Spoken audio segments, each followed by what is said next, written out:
Ads లేకుండా latest episodes చూడండి. నా ముందేమో నవ్వుతూ పువ్వు తీసుకొని చాలా సంతోషపడ్డానని చెప్పి నేను వెళ్ళాక ఇలా చేస్తారనుకోలేదు. మీరు ఇలా చేయాలనుకుంటే నా నుండి అసలు ఎందుకు తీసుకున్నారు చెప్పండి. త్రిశూల్, అది మేడం, కోపం అని మాత్రం చెప్పకండి. మీకు నా మీద కోపం ఉండుంటే ఈ పువ్వుని తీసుకుని ఉండేవాళ్లే కాదు. మేడం, ఈ పువ్వు తీసుకురావడానికి నేను ఎంత కష్టపడ్డానో తెలుసా? నేను ఎక్కడెక్కడికో వెళ్ళి చాలా వెతికి చివరికి దొరికిన పువ్వు ఇది. నేను ఇదంతా చేసింది ఎందుకో తెలుసా?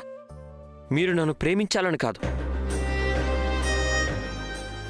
మీకు ఈ పువ్వు అంటే చాలా ఇష్టం, ఇది ఇస్తే మీరు సంతోషిస్తారని తెచ్చిచ్చాను. నేను ఈ పువ్వుని మీకు ఇచ్చినప్పుడు మీరు సంతోషపడ్డారు కదా మేడం. దాన్ని చూసి నేను ఎంత హ్యాపీగా ఫీల్ అయ్యానో తెలుసా? అంతా పాడు చేశారు మేడం. చాలా బాధగా ఉంది. త్రిశూల్, మిమ్మల్ని బాధ పెట్టాలని అనుకోవడం లేదు. అది ఏమైందంటే... ఇంకేమైంది? నా మీద కోపం వచ్చి ఉంటుంది, అందుకే ఇలా చేశారు.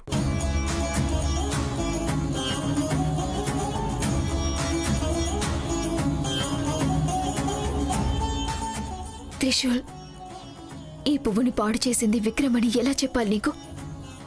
అది నీకు చెప్తే విక్రమ్ పైన నువ్వు కోపడతావు. విక్రమ్ పైన తనకి వేరే భావన కలుగుతుంది. నీకు ఈ విషయాన్ని చెప్పి మీ ఇద్దరిని నేను వేరు చేయలేను. అందుకే నేను ఈ విషయం చెప్పను.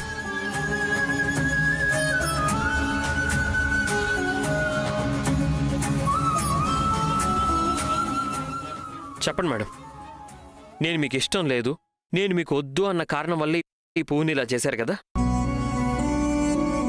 నేను మిమ్మల్ని నా పైన ప్రేమ కలిగేలా చేస్తున్నాను అని నన్ను ఆపారని ఇలా చేస్తున్నారు కదా? సరే మేడం, మీరు నన్ను ఎంత కావాలంటే అంత ఆపండి. మీరు నన్ను ఎంత ఆపితే అంత గట్టిగా అవుతాను నేను.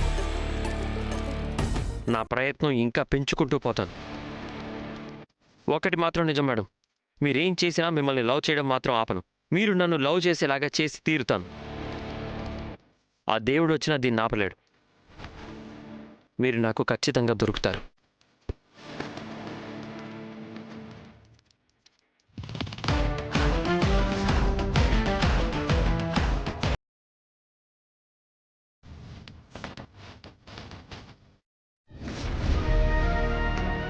నందిష, సాంబా ఇంటికి వెళ్ళావా? ఏమైనా దొరికిందా? అయ్యగారు, వాళ్ళ ఇంటి వాళ్ళకి ఎవ్వరికీ ఈ విషయం తెలియదు. వాళ్ళ ఇంట్లో వాళ్ళకి తెలియకపోతే వాడి రూమ్ చెక్ చేయాల్సింది కదా. రూమ్ అంతా వెతికాను అయ్యగారు. వాడి ల్యాప్టాప్ మాత్రమే కాదు, రూమ్లో ఉన్న ఒక్క వస్తువును కూడా వదలలేదు. మొత్తం వెతికాను అయ్యగారు, దొరకలేదు ఏమీ. ఎక్కడ పెట్టాడు వీడు?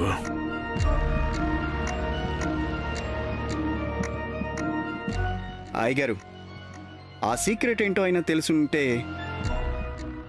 దాన్ని వెతికేవాళ్ళం, లేదా గెస్ చేసేవాళ్ళం. దాన్ని డైరెక్ట్గా చెప్పలేకనే కదా వాడు ఇలా మెసేజ్ చేసింది. అది సరే అయ్యగారు, ఈ విషయం గురించి మనం ఆలోచిస్తూ కూర్చోవాల్సి వచ్చింది కదా. అలా ఎందుకు అనుకుంటున్నావు? అది మనల్ని చెడు నుండి కాపాడే రక్షా కవచం అయి ఉండొచ్చు కదా. అలా అంటారా అయ్యగారు? నందిష, మనకు తెలియని ఏదో విషయం సాంబశివకి తెలిసింది. వాడికి నాగిని వల్ల చనిపోతాడని తెలిసి కూడా పారిపోవడానికి ప్రయత్నించకుండా మనకి సీక్రెట్ తెలియాలని ప్రయత్నించాడు. కాబట్టి ఇందులో ఏదో విశేషం ఉంది. నాకేం అర్థం కావడం లేదు అయ్యగారు. అవుతుంది, మనం ప్రయత్నించాలి. ప్రయత్నిస్తే జరిగింది లేదు. అయ్యగారు, సాంబశివ చెప్పాలనుకున్న సీక్రెట్ ఆ నాగిని గురించి అయి ఉండొచ్చు. అలా అనుకుంటే అది నా గెస్ అవుతుంది. దానిని పూర్తిగా నమ్మలేను.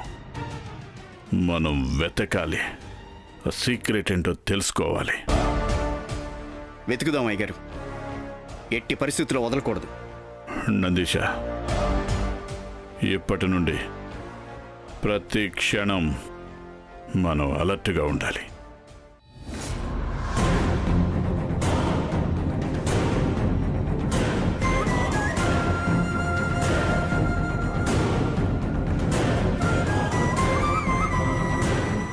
ఆవిడిక్కడే అక్కడ ఉండాలి కదా, ఇప్పుడు కనిపించట్లేదేంటి?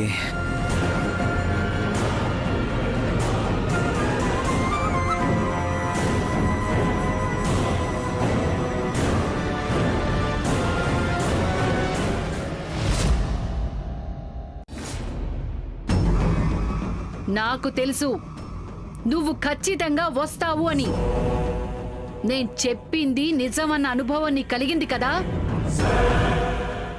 అందుకే నువ్వు నన్ను వెతుక్కుంటూ వచ్చావు. అంతా నువ్వు చెప్పినట్టే జరుగుతుంది. ఎందుకు ఇలా జరుగుతుంది? మాయా, అంతా మాయా. ఏం మాయా? ఏంటి ఆ మాయా? నన్ను లవ్ చేస్తున్న శివాని ఇప్పుడు లవ్ చేయడం లేదు అనిపిస్తుంది. ఆ త్రిశూల్ గాడు తనని నా నుండి దూరం చేస్తున్నాడు. ఎందుకోసం ఇదంతా జరుగుతుంది? రాజకుమారి దొర నుండి దూరం అవుతుందని నేను చెప్పాను కదా.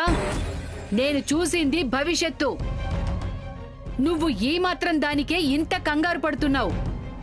ముందు జరిగే సంఘటనల గురించి నేనేమైనా చెప్తే నీ పరిస్థితి ఏమవుతుందో ఆలోచించు.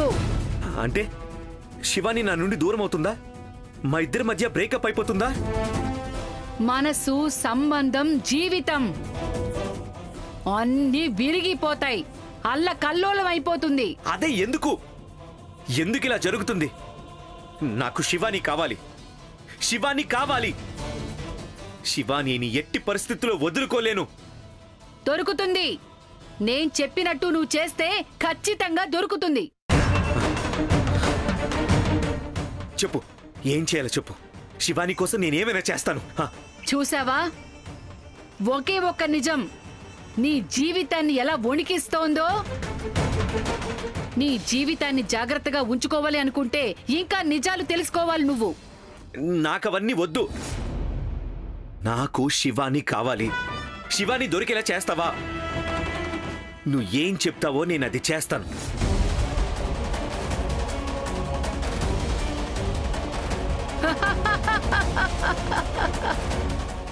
చివరికి నువ్వు నా దారికొచ్చావు కదా. భయపడకు, నీకు నేనున్నాను. శివాని నీకు ఖచ్చితంగా దొరుకుతుంది. అంత గ్యారంటీ ఉందా? ఈ మాయ మాటిస్తే ఇక ముగిసిపోయినట్టే. ఉదయించే సూర్యుడు తప్పొచ్చు, ఈ మాయ మాట మాత్రం తప్పదు. ఓకే, నీ హెల్ప్ తీసుకుంటే నాకు శివాని దొరుకుతుంది. కానీ దీనివల్ల నీకేంటి లాభం? ఇదే నాకు కావాల్సింది. నేను కలలు కన్నది. ఏంటి కావాల్సింది? ఏంటి నీ కల? నువ్వు నా వాడివి. నువ్వే నా కల. నేనా? నా భవిష్యత్తు, నా కల అన్నీ నువ్వే. ప్రతి క్షణం నేను పోరాడుతున్నది నీకోసమే. అర్థం కావట్లేదు. నువ్వెందుకు నాకు హెల్ప్ చేస్తున్నావు? అసలు నీకు నాకు ఏంటి సంబంధం? రక్త సంబంధం. రక్త సంబంధమా? అంటే మా దూరపు చుట్టానివా నువ్వు? దూరపు చుట్టాన్ని కాదు, దగ్గర చుట్టాన్ని. అంటే అంటే నేను మీ నానమ్మను, నువ్వు నా మనవడివి.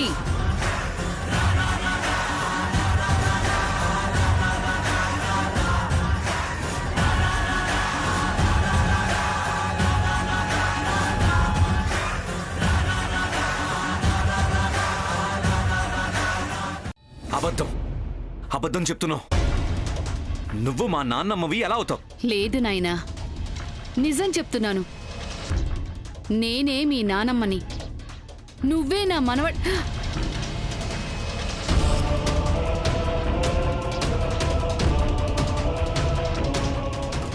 ఛాన్సే లేదు. అలా అవ్వడానికి వీల్లేదు. డాడ్ వాళ్ళమ్మ కాశ్మీర్ వెళ్ళింది. అమ్మ వాళ్ళమ్మ అసలు బ్రతికే లేదు. ఎందుకు నవ్వుతున్నావు? నువ్వు అబద్ధం చెప్తున్నావు కదా. నువ్వు మా నాన్నమ్మవి కాదు. అవును, నేనే మీ నానమ్మను, నీ తండ్రి కన్న తల్లిని.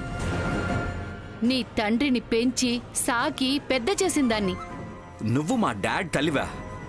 అలా అయితే మా ఇంట్లో ఉన్నారు కదా, ఆవిడెవరు మరి? అంత అబద్ధం. నువ్వు ఎవరినైతే నీవాళ్లు అనుకుంటున్నావో వాళ్ళెవరూ నీవాళ్లు కాదు.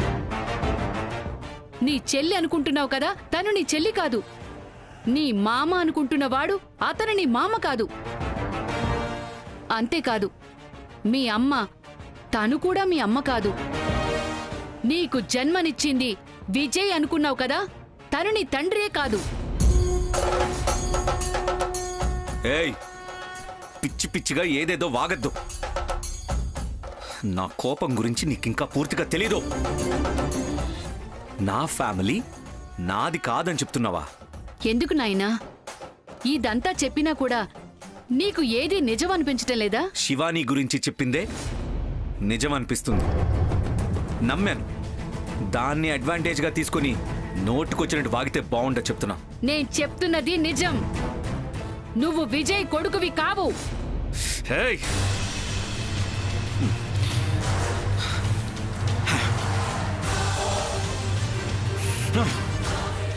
ఊరికి నన్ను విసిగించద్దు. కోపం వస్తే ఏం చేస్తానో నాకే తెలీదు. నువ్వేం చేసినా నిజం ఎప్పటికీ మారదు. నిజం నిజమే. నేను విజయ్ కొడుకుని కాకపోతే మరి ఎవరు కొడుకుని? మా నాన్న ఎవరు? నందీశ మీ నాన్న. నీకు జన్మనిచ్చింది నందీశ. మధుమతి నీ కన్న తల్లి.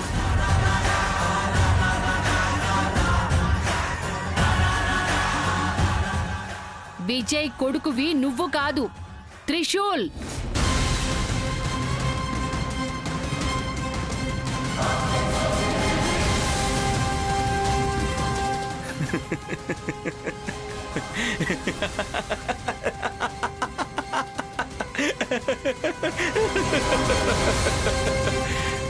కథ చాలా బాగుంది.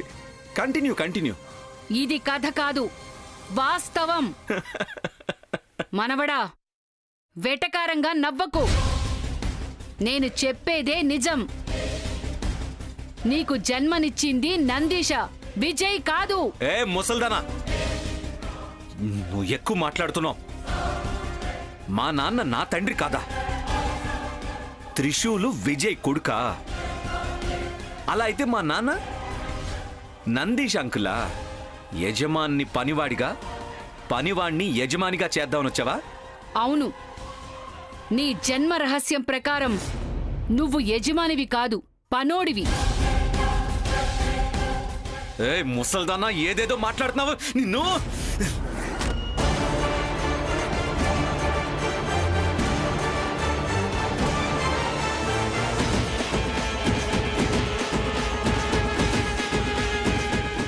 మనవడా, నన్ను క్షమించు.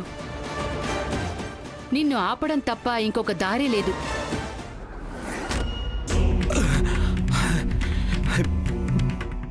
నా మాట విను. నీ మంచిగా చెప్తున్నాను. నువ్వు పెరిగిన స్థలమే వేరు, నీ జన్మ రహస్యమే వేరు. నువ్వు ఆ ఇంట్లో దొరలాగా పుట్టలేదు, పనోడి కొడుకులాగా పుట్టావు. నిన్ను ఆ ఇంటికి దొరని చేసింది నేను. నువ్వు నా మనవడివి, నా కొడుకువి.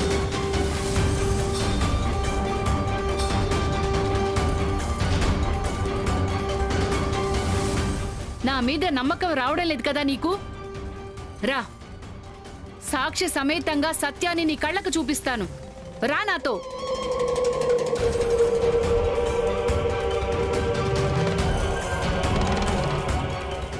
భయపడకు నాయనా, నేను నిన్నేమీ చెయ్యను. రా, రా నాతో.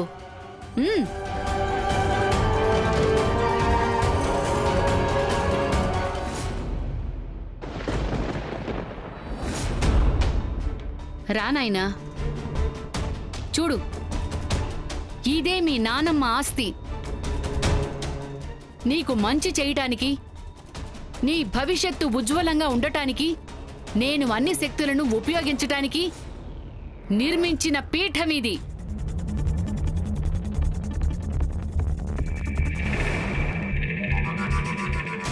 రా.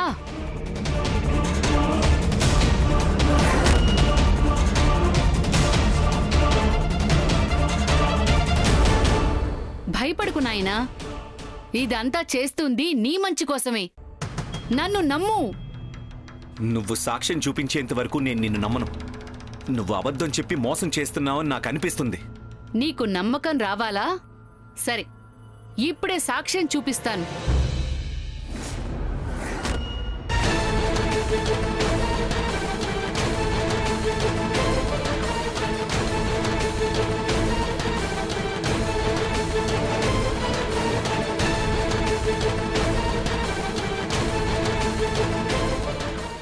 నాయనా, ఇప్పుడు నమ్మకం వచ్చిందా నేను చెప్పింది నిజమని?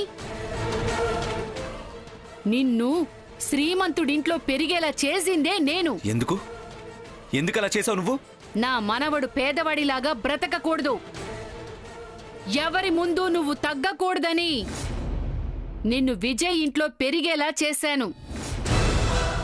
నువ్వు ఈ రోజు చేస్తున్న జీవనం, ఇంకా నీ దగ్గరున్న డబ్బులు ఏది నీది కాదు.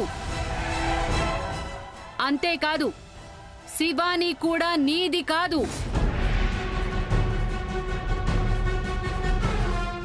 శివాని న్యాయంగా చేరాల్సింది త్రిశూల్కి.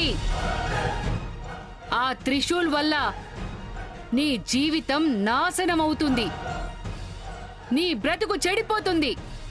నువ్వు విజయ్ కొడుకువి కాదు అని తెలిస్తే నీ దగ్గరున్న శ్రీమంతుడి తత్వం దూరమైపోతుంది.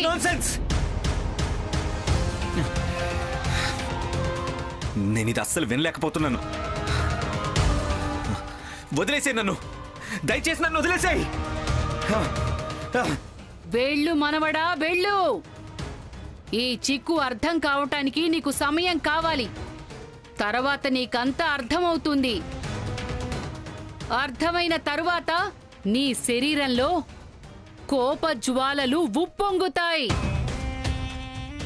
అవన్నీ నిలుపుకోవాలి అన్న ఆశ కలుగుతుంది. తరువాత నువ్వే నా మాటని వింటావు. త్రిశూల్కి విరుద్ధంగా పోరాడటానికి సిద్ధమవుతావు.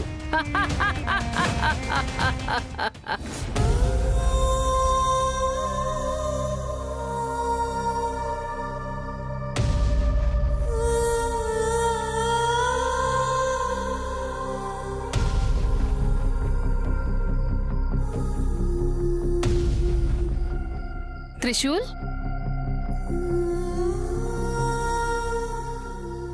ఎందుకురా ఒక్కడివే కూర్చున్నావు? నిద్ర రావట్లేదా? రా లోపలికి. నాకు నిద్ర రావట్లేదమ్మా. ఏమైందిరా? మొహం అంతా డల్గా ఉంది, కళ్ళంతా ఎర్రగా అయిపోయాయి. ఎవరైనా అన్నారా? అయ్యో, అలాంటిదేం లేదమ్మా. నువ్వు నాకు అబద్ధం చెప్పకు. ఏమైంది చెప్పు. అమ్మా, అది ఒక బుక్ చదువుతున్నాను, అందులో కథ వింటే కొంచెం బాధ కలిగింది అంతే. బుక్కా?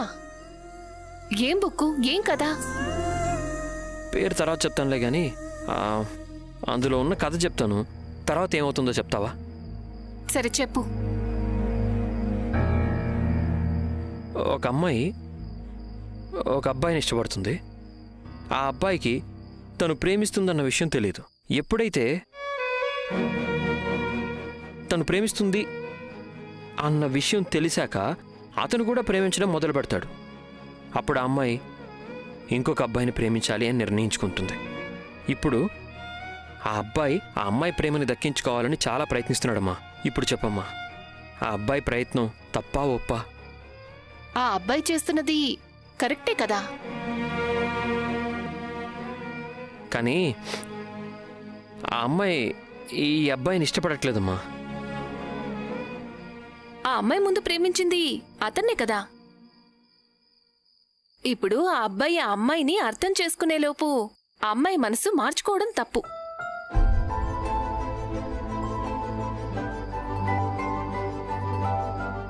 కాదమ్మా, ఆ అమ్మాయి ప్రేమని ఆ అబ్బాయి అర్థం చేసుకోవడానికి టైం పట్టింది కదా, అది వాడి తప్పు కదా. అది ఒక తప్పై ఉండొచ్చు, కానీ అతని ప్రేమ కూడా నిజం కదా. అంటే అతనికి ఆ ప్రేమ దక్కుతుందా? చూడు త్రిశూల్, ఎవరి ప్రేమ ఎవరికి దక్కాలి అని బ్రహ్మ రాసి ఉంటాడు. అది వారికే దక్కుతుంది.